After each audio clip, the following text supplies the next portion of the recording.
All right, so kind of slowed down on the balance leech. So I've got a jig leech, purple one, and a chironomid.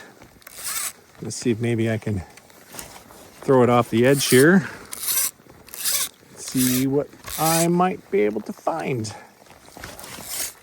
And one of the things I want to encourage you to do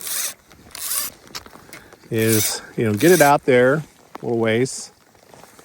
When I'm casting a big setup like this too, I do the water loading, pick up and lay down cast, but you can kind of see my indicator out there. I'm going to let everything sink to the bottom, right? I've got probably 9 feet of fly line below that indicator.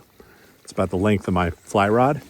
So I'm going to make sure everything is sunk down, right? I'm going to give it, solid, I don't know, probably 10, 15 seconds. And now you can just let it sit there.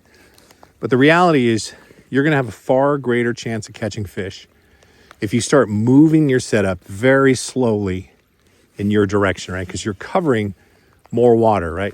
If it just sits there in one place, you've got to wait for a fish to swim by and see your setup and eat it, right? If you're doing a little bit of finger roll back and it's very slight, can you see just how subtle I'm moving very, very slowly? For one, it gives a little bit of action to the flies below. And sometimes that, elicits a strike. Fish just can't, they think it's getting away. It's moving, right? It looks more natural. But it's very, very slow. And you're also covering more water, right? So I'm going to bring that all the way back in so you can see that works, right? So I just gave that just a little bit of movement. Whoa.